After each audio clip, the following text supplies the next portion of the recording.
Hello, everyone. My name is Gitika Gorthy, and today I am very honored to be interviewing a very special space champion, Mr. Mike Mongo. Mr. Mike Mongo is the author of the Astronaut Instruction Manual and host of Mike Mongo's Astronaut Adventures. He is an astronaut teacher encouraging students around the world to see themselves pursuing future in space. He's also the director of the Humannaires Initiative, a partnership with United Launch Alliance. Tomorrow's jobs are in space, says Mr. Mongo, giving students today permission to imagine themselves living, working, and playing in space tomorrow is essential. We solve all the challenges we face on Earth, health, energy, sustainability, equity, and even the illusion of scarcity by solving for space. So I'm so excited to be able to talk with Mr. Mongo today and learn about his space journey. He is such an inspiration, and his passion for space is so exciting to see. And I'm very honored to be interviewing Mr. Mongo today. Welcome. Thank you so much for taking some time out of your busy schedule to conduct this interview. I'm honored to be here, Gitika. You know what? Here's the thing. You're making time for me. Thank you. Thank you. Thank you for those kind words. And before we really get into understanding your journey and how you got into the space industry in more depth, first, I'd like to know more about your typical day. What do you currently do and how does it run? Oh, so there was the time in the before, and then there's the time Yeah. now. So now that we've been through a solid year of pandemic quarantine, my day now I'm in Cape Canaveral. Today I'm in the Caribbean, so I'll be back in Cape Canaveral this week. And I wake up and I get up early. I like, and as I've grown up, I get in some exercise to get the blood flowing and keep all my limbs limber and all of that. And then I usually start with some oatmeal and coffee. And I know that is probably really mundane and uninteresting and doesn't sound like it has anything to do with students in space. But the fact is this: as we change and evolve, like when I was like the kids that are much younger than both of us, that can start a day with just breakfast cereal and that are super sweet, like Frosted Flakes or something. We grow up and then we get to fuel our brain, and we get to fuel our heart, we get to fuel our muscles. These are all things that people who are studying to be astronauts and space professionals do regularly. It's something to keep in mind, especially when we're younger, so that we can plan on it as we move forward. So that's one of the things I start my day with a decent breakfast. And then I usually so I get a little exercise, start my day with some breakfast, and then I begin. I usually have my day blocked out by what students I'm going to be engaging with during the day. Right now, I'm working with United Launch Alliance, and we're launching the Humannaires Initiative. And Humannaires are the next generation of space explorers from planet Earth. And so I get to work with. I'll contact people at ULA, and we'll make plans because we've got a big debut coming up this month, and on the 1-year anniversary of pandemic quarantine for everyone. And again, I'll plan my day around what schools and classrooms I'm engaging with. I work with very young students, sometimes pre-K, that's pre-kindergarten, and then up to 5th grade. And then the students I work with a lot are middle grade students. That's like 5th to 8th. Sometimes I work with high school students. And then there's the college students and postgrad that I work with a lot as well. I work with middle grade students and college and postgrad primarily. I've been doing this for 15 years. So those students who are now postgraduate, that means they've got their undergraduate degree, they've got their master's degree, they're working on their PhD, or they're working on their master's degree. Those are students that I will help with projects they're working on, like space science projects. I know that you are interested in space medicine, so I get to work with a number of students who pursue those sort of professional careers. Also, I am very connected with the arts. So I get to work with people who are working to be represented as space artists. And then I get to work with people who are aiming at being space athletes. And so that's by, I might have lunch. Sometimes I have a snack. Then I definitely have a classroom at some point. And then I am researching in the afternoons, a lot of research. It sounds like a lot of work, and it may be, except that I'm on my own schedule. I don't have to respond to anybody as my boss or anything like that. My book, The Astronaut Instruction Manual, which is around here somewhere, is being turned into a television series right now. So I'll work on some of that stuff, and then by the evening, I have a son, Raphael, and I engage with him. We usually watch something, we stream something because he's somewhere else, and so we watch it together. And dinner, I will finish up some work, do some meetings, because I meet with people at different times all over the world, and I'm working with a launch facility in the United Kingdom right now. So their time and my time we're off by, I think, 6.5 hours. And then that's a wrap. That's pretty much the day. I might go finish up the day with a run, and then I'm ready for the next day tomorrow. And that's my routine. And here now that we're doing all this virtually, that's a pretty good example of my routine. It changes a lot. I have a lot of flexibility. I didn't mention there's probably at some point in the day that I'm doing some reading or some writing or some artwork. I like to draw. So there you go, Gitika. Yeah, thank you so much for sharing that. I mean, you have so much in your day, from staying fit, staying healthy, enjoying yourself by working and interacting with various grade level students. I think that's a great way to, immerse yourself in what's happening in the space industry, help others, but also learn yourself. I think teaching is a great way to grow as a person. So I'm really glad you're able to do so much and be flexible with your schedule. Mm. And so, talking about your book, which is turning into a television series, which is so cool. First, I'd like to know, what was your inspiration to writing the children's book, The Astronaut Instruction Manual, and how did you do it? Could you take us through the process? Sure. So when I let me see if I can grab it. I think it's right here. When I was I'm 56 now, and when I was 42, I was working as a marine science researcher. It was a great job. Again, I was in the Caribbean, and I got to go out on the water every day, and I got to train other professionals how to be science communicators. And we did research and then logged the data that we acquired. And at some point, I was thinking about what I'm going to do next. And there's a list that we have in our head, we keep in our head, especially after we get out of college. But we start creating it when we're about 10 or 11, the things that we want to do in life, the jobs or careers that we want to have. And I'm sure but not every student realizes that we do a number of careers in our lifetime. We almost never do one career. Sometimes we do. I know people have done 20. Wow. And I might be one of those people. And so I was working as a marine science researcher. I was thinking about what I'm going to do next after this assignment. And then I went up the list about the stuff I had already accomplished. I'd done military, done university, I traveled the world. I created businesses, sold businesses. I had plenty of failures. I had plenty of successes. I had great experience in those regards. And I realized at that moment, it was actually a moment that I was 42 years old, and that the last thing on my list was astronaut.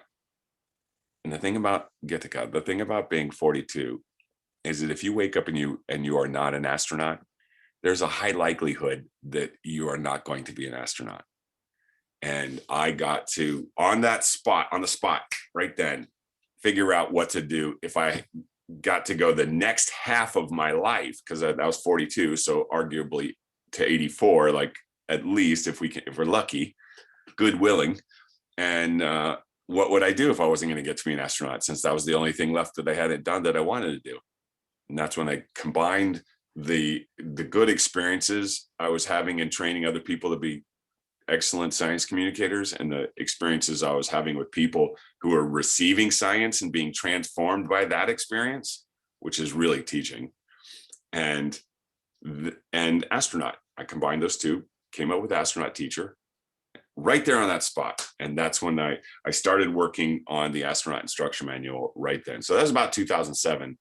And then published the book in 2015 with Penguin Random House. And then it's just been a really good experience all the way through. There's never one thing that mattered the most. It was always just keep on working and keep on. So I would always address classrooms. Teachers are always looking for people, science professionals and people to talk about careers and encourage skills like science skills and STEAM, science, technology, engineering, arts, and mathematics, to encourage those in students. So I would take any opportunity that was put before me, and that one day at a time, one step at a time, and then suddenly I'm the go-to person for everything to do with kids in space, with students in space.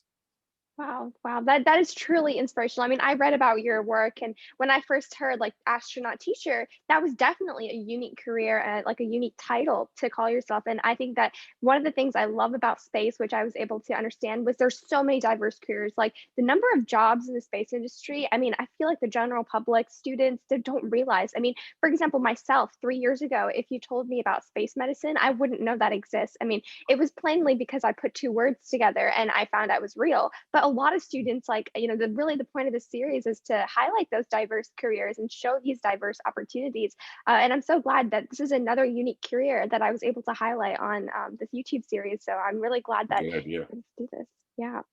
Good idea. Yeah, highlighting careers that we hadn't thought of. And it's so you put together space and medicine, and you came up with it. This is what you want to get into, and then you realize this is a career. There's people who do the same thing with like space veterinarian. I've had that happen many times where students want to be veterinarians, and I say, have you imagined doing that in space? And they're like, space veterinarian? And I'm like, yeah, we have space veterinarians right now. And I have a couple friends who are space doctors. Do you know that Mae Jemison, the first African-American astronaut from the United States to go to space, is a doctor, a medical doctor? Wow, I did not know that. Yeah, Dr. Mae Jemison. She's not just a PhD or just a PhD. She's not a PhD only. She is also a medical doctor. Wow. Yeah, I've always been interested in biology ever since I was a little kid. I was always loved space as well. However, I didn't think space was very attainable as I was a young kid because I thought it was like for geniuses or people who were like Albert Einstein smart. And so I was like, you know what, this is like a passion or a hobby. And I always like loved human body and biology. And then middle school, I got really deeply involved in like space. I went to like NASA summer programs, and I just love space so much. One day, I was in like ninth grade, the end of ninth grade, and I was like, I can't give up my love for space, and I can't give up my love for biology. And literally, you won't even believe it, I literally searched up on Google space medicine, and then I found it was a real career. So the excitement I had when I found out it was like a real job, and like there's like real work out there for you to do, it was just amazing. So, yeah, you're ahead of the game you're really ahead of the curve by choosing space medicine. And I would believe that that's exactly what happened, because that's what happened with me with astronaut teacher. That was then. And now there's plenty of people who self-define as astronaut teachers and who are working to get to the place where I am, where I get to work with all these space companies now. Because the thing about students is students grow and become professionals. And so all of these students that I started working with almost 15 years ago are now graduating from college and university and are pursuing space careers. And so considering that at the beginning, I was only working with a few, well, in a few years, in some years, I'm working with 10,000 students at a time. So all of these students are going to be pursuing space careers, which seems challenging because it doesn't seem like that many people get to go to space. However, we're in the future. And now space careers are opening up because it used to be just NASA, ESA, ISRO, and Roscoe Cosmos. And now we have SpaceX, Virgin Galactic, we have Blue Origin, we have United Launch Alliance, one of the most dependable launch providers in the United States and the entire world. Like people can work for United Launch Alliance is fantastic because United Launch Alliance, a lot of students don't even know exists. yeah, I haven't heard about it before. Right? Like, and then so when I get to say, like, listen, I know everybody thinks NASA, but here's what you should be thinking. Here's an opportunity for you. Think about United Launch Alliance because they hire so many people They're such a big provider. All the spaceship companies use ULA, United Launch Alliance, for sending stuff to space. The Mars Perseverance rover that just went to space, that was sent to space by United Launch Alliance. Wow, And people I don't even really, know. yeah.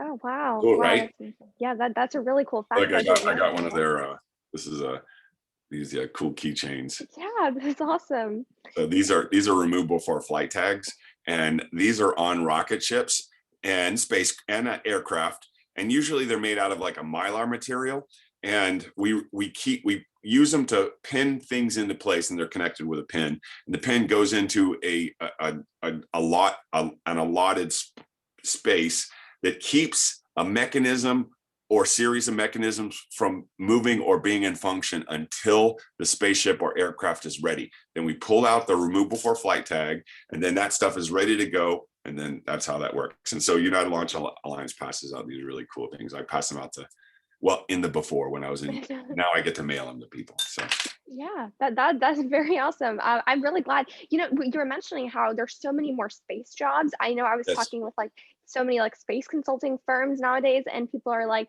their goal is to provide like 1 billion jobs by like the certain year, like 2050 or something. You know, there's so many private companies, space sectors that are being formed now, and to see the involvement of not just government organizations, space agencies, but also private industries forming and growing, and so much collaborativeness between nations as well. I think it's really exciting to see the future of space because we're becoming a larger ecosystem.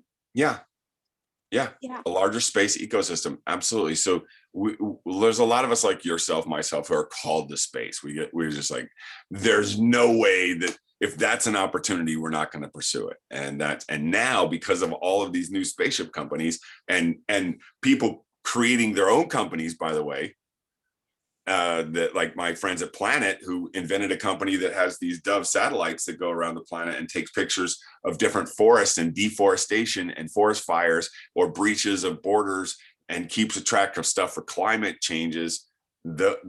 Somebody just came up with that idea, and now it's a big company that a number of my friends work at.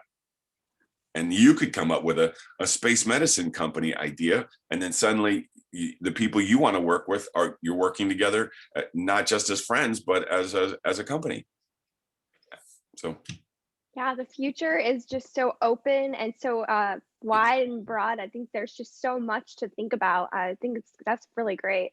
And earlier you were mentioning how you work with like thousands of students, and I'm really curious, how do you reach out to such a broad audience and scale your impact on spreading space education? Like, how are you able to outreach and network in such a great level? that's a terrific question.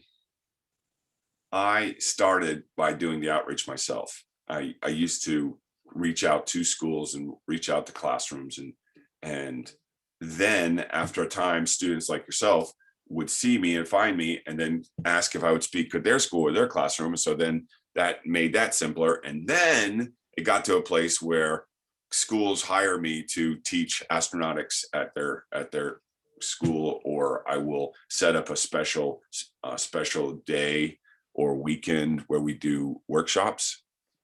And I have a touring, well, again, in the before. So we're working it out now with the virtual. So it's called Astronaut Job Camp.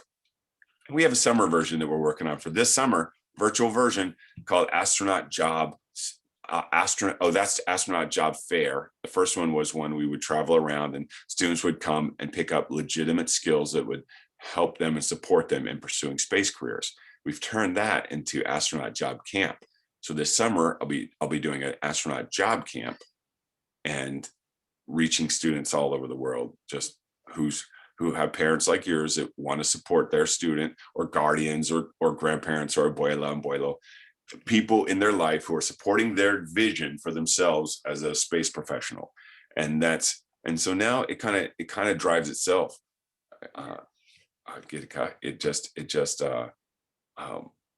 You reached out to me. It's the exact same thing. And that's how it flows now. A reminder for like yourself, you're doing this right now and you reached out to me. In the future, because you are offer such intelligent questions and have this really good idea about engaging with people who have forged our own paths, like yourself, people are going to start reaching out to you.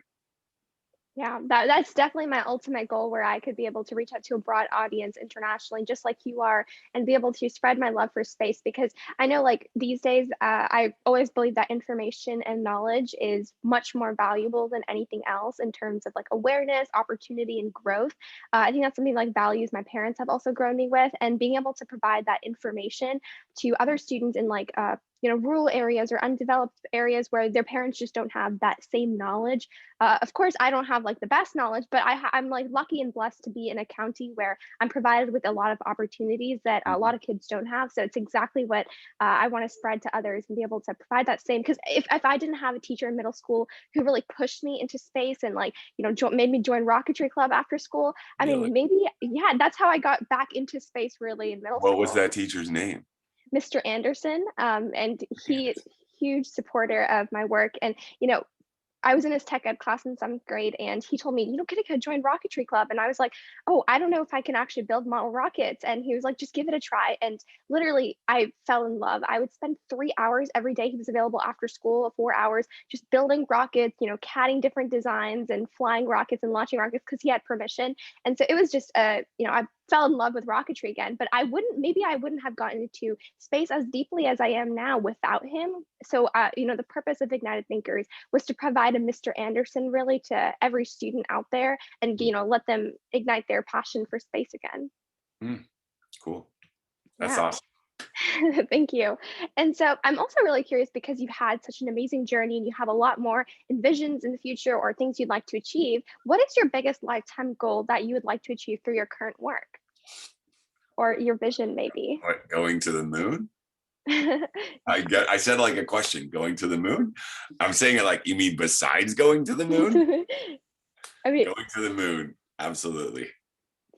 yeah, going to space Moon is. itself. I'm not a Mars person, so the moon is my go-to. Wow, that's awesome. Was that always like your childhood dream, or also, how did you really get into your love of space? Because you said that was on your bucket list. So I'm also very curious how you put astronaut in there. I was I was born in 1965, way back when, and when I was my very first memories were of grown-ups talking about two things: Vietnam War and the Apollo landing on the moon, Apollo 11. Neil Armstrong and Buzz Aldrin landing on the moon. Those are the two. And so at that time, I was really into comic book superheroes, 3 and 4. I was really into it. And so my very first career choice was superhero. And then grown-ups were really clear, that's not a job. That's cute, but that's not a job. You can't be a superhero. Which, as a 56-year-old person who is an astronaut teacher, I would now argue that's not necessarily the case. So I said, okay, so if I can't be a superhero at the ripe old age of 3, I said, what will the thing I be? What will it be? And then I saw the walking on the moon, and I said, I'll be an astronaut. And it was just, I didn't, when you're 4 years old, I don't know. It just seemed very much like a superhero. And so that's why I made that decision. And from then on, I was fixated with space, and always. Only thing that ever matched my attention for space is computers. Wow. Yeah. I think there's always that moment when you're a little kid, whether it be because you watched something on television or read a book or watched even a movie. I've met a bunch of people who got into space because of a sci-fi movie. And, I think it's really great that you were able to finally cross that off your bucket list and continue working on it. And, when I watch your YouTube videos or I look through your work, literally your passion it just shows through all your work. You're always so excited and energetic and, very iconic in a way. And so I really appreciate all the work you're doing. I am really impressed with you as an 11th grader, being able to flatter me so well. I am blushing right now. You honor me. Thank you very much. Get it, God. Yeah. Thank you. Yeah, no, I literally just said what what my first thoughts were.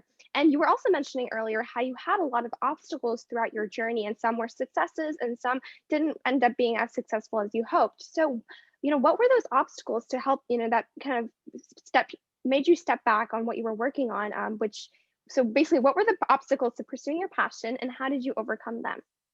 The very first obstacles, the first two were a disrupted childhood, just based on the grown-ups who were around me at the time. And then the second one was poverty, growing up in poverty. Those are the two things that inhibited me the most, that created the biggest obstacles. And a lot of those obstacles I put inside myself in the beginning. I didn't realize that I was holding on to ideas that weren't allowing me to function at my highest capacity, capabilities. And grown-ups, peer grown-ups, people in my life, and when I was in college, it started in college really, where professors and other students, we began to engage with people as equals, and we're honest with one another. And then when we're honest with one another, and we have friends who tell us something, even if we don't notice it about ourselves, like a scarcity mindset means that I'll never have enough. There's no way I'll ever be able to attain that. Some of us get a little voice in our head. They're like, you shouldn't even be here. There's a real thing called imposter syndrome, and it shows up, and then it tells us that we don't belong. When Dr. Jemison invited me to speak at the Johnson Space Center in 2013, I was speaking, first time I spoke in front of a group of astronauts, and introduced myself as Mike Mongo, astronaut teacher. I had never been to space. And here's a room of people who had been to space and who are astronauts. And I want everyone to know that I honestly imagined that I would be taken off stage and put in jail. Like so loud was that voice. You don't belong here. You're an imposter. You're fake. You're not good enough. You don't have what it takes. That little voice, it's not so bright, it's just consistent. Just this self-doubt, just there, just singing its song. You don't belong, you don't belong. And then fortunately, my confidence was at 51%. That little voice might have been at 49%, but my confidence and Mae Jemison having faith in me, inviting me in the first place, that gave me that little bit of edge. It just needs a little bit of support from another person, someone we trust. And that pushed it just over the top. I stood up and I said, my name is Mike Mongo, and I'm an astronaut teacher.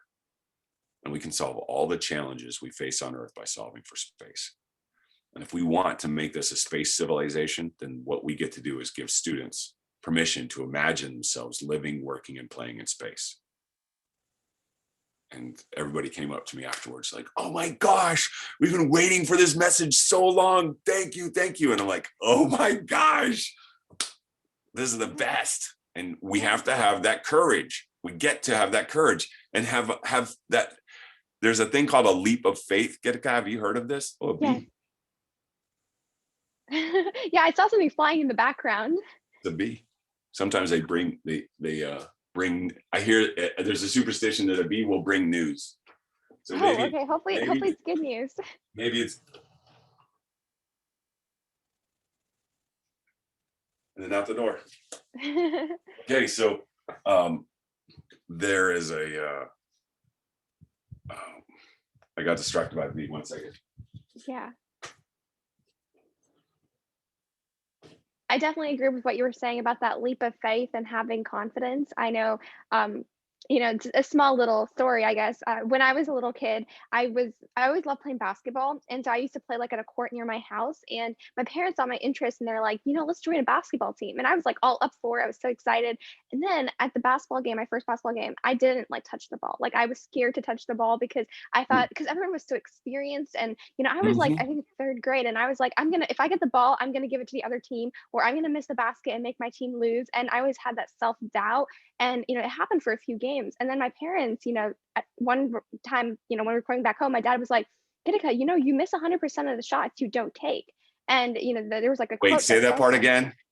You miss 100% of the shots you don't take. We miss 100% of the shots we don't take. Yeah, exactly. And then what?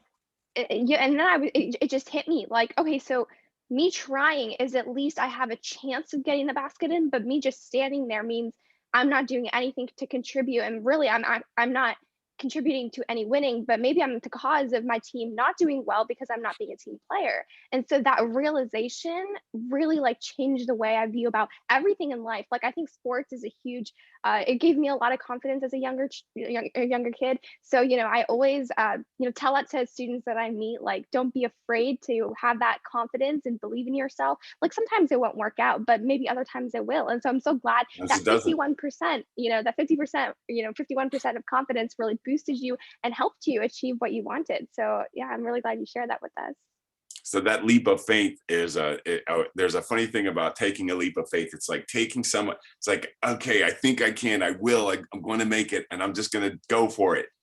Well, when we look down of that little leap that we're making, it seems like it goes on forever to the bottom. And if we fail, that we'll crash and burn and be crushed and never recover and be embarrassed. And it's just the work. You look down and it goes on forever. You're just like, and then my whole life came to an end and no one liked me ever again. And Yeah. that's what it looks like when we look down. But Yeah. when we make that leap of faith Mhm. and we look back, it turns out every single time it is a single step. It wasn't even that big a leap. It was a step, one step. But when we're facing it, we're terrified by looking down at how far we could fall. But in fact, it's just that single step. And every single time I've been faced with that.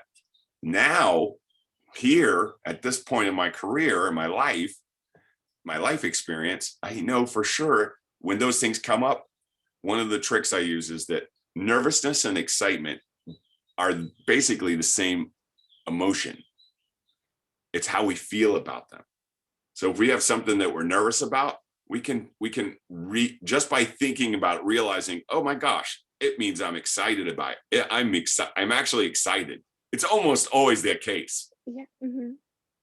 So, and then once we do that, then we can move forward, take that leap of faith, make that leap of faith, and get to the place where we want to be it on the basketball court or as a professional or career or as a student.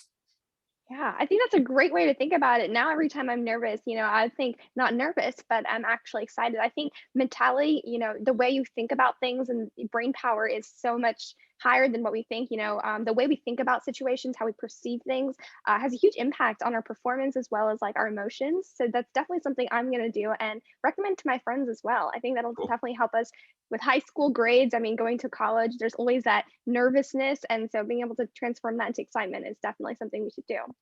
And so now that we kind of understood about your journey and what makes you, amazing astronaut teacher, first, I would also like to understand what excites you and what makes you nervous about the future of the space industry.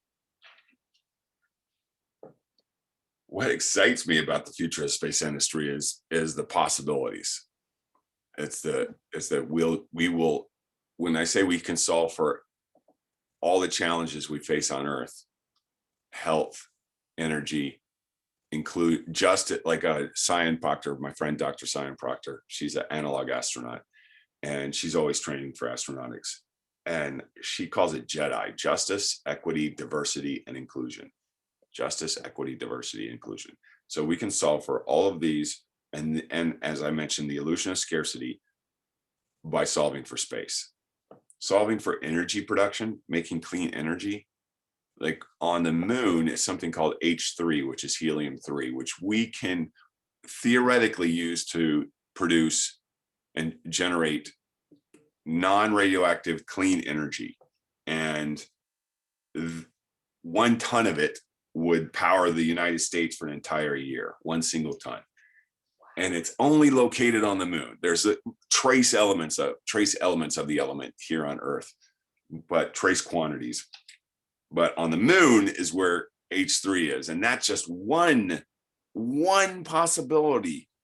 We could be gathering the solar energy that hits our planet, which is ordinarily diminished for the betterment of all, because otherwise we would fry, by our own heliosphere, by the protection we have around the planet. And we could be gathering that solar energy, beaming it back down to Earth with microwaves, and solve it that way. and solve for climate change and solve for clean water. People tell me that corporations and nations are working on taking over the resources of the moon, and I find it is my worldview that the moon is the birthright of all of us who are alive. And so I'm willing to trade that birthright in exchange for clean water, food, safe shelter. So good food, safe shelter, education, and medical for everybody on the planet. And instead of working in competition with one another, that we can all work together. Yeah, yes, it's the future. We are developed enough as a civilization where we can figure out how we make it work out for everyone. When just because any person or company or group or nation is successful does not imply or define the necessity of failure or lack of success or lack of resources for any other person, company, organization, nation, or people. It doesn't have to be that way. We can acknowledge that as mature human beings, not just individuals, a society, a civilization, a species. Our species is mature enough to be able to figure out how to make everything work out for everyone. And that, wrapping our head around that idea and owning that idea, that's the step. It's like knowing that evolution is a condition of nature, Gitika, and then realizing that since that's the case, where do we as a species want to evolve to next? And the place we get to evolve to is a place where it works out for everyone. There's no reason for it not to work out for everyone. There is enough. There's more than enough. There's an entire universe worth of everything. Even in our solar system, the asteroid belts, the other moons of Jupiter with all the resources that are there. Yes, it takes technological development. Yes, it takes intent, deciding that this is our goal, that together, this is what we want to do. That is within our reach now. Realizing that, accepting it, deciding on it, and acting. So that was beautifully said. Thank you. Said. These are the things that make me excited. Yeah. And what makes you nervous about the space industry? The only thing that makes me nervous about, I can't say nervous is the right word. Let me look. Or like held back, or maybe a few of people that I've interviewed are like the danger, and because we're going into space tourism, there's a lot of potential of accidents and I guess like misusing and making space more of like Earth, and we're going to destroy the beauty of the space. And there's been a lot of concerns with what people were saying. Did you have any similar concerns maybe? I don't. I just trust and believe in humans. I have met some jerks and some people who work on being unkind or being evil even, and I don't understand it per se. And nonetheless, it hasn't changed my outlook on human beings. I know that some of us can be jerks and evil. And then the majority of us, on the other hand, are pretty cool and decent and kind of swell and intelligent and compassionate and shareful and fun to be around. And that's how I look at that. I know that it is certainly an opportunity for us to bring the world to a climate catastrophe. A global climate catastrophe is on the table. We can do that if that's where we want to go. It may be, I say that we're actually over the precipice, that we're actually, as a civilization, hurtling towards the hard ground. Our whole world, in a way, is hurtling to the hard ground. And right now is when we get to create wings to succeed. We're not at the precipice where we're almost over the edge. We're way beyond that. We're over the edge. We're hurtling toward the ground. Hurtling means falling. So we're going right to the hard surface. as a civilization, all human civilization is hurtling towards the hard surface right now. That is a terrific time to create wings. It is the perfect time to do that. And because it's right in our face, because sometimes we wait until the very last moment to do the very best thing. Yeah. That's why this is the right time to create the opportunities. And one of the ways I say to do that, if not the only way that I know how to do that, is by solving for space. Yeah, I definitely agree. Space technology has allowed us to advance so greatly. I feel like the general public doesn't understand or, is not aware of how much we rely on space technology, the innovation that the space environment fosters, and being able to take that and advance society is really important. So I want to thank you so much, Mr. Mongo, for being able to conduct this interview and, taking your time to do this. I learned so much about your story and your journey. So I want to thank you for your time. Hideko, you made this happen. Thank you very much. I appreciate you. You're wise beyond your years. I look forward to seeing your trajectory, see where you go in the future. And I look forward to supporting it as well. So you can reach out to me anytime. I am honored for you to even ask me to be here. Thank you. Thank you so much for those kind words.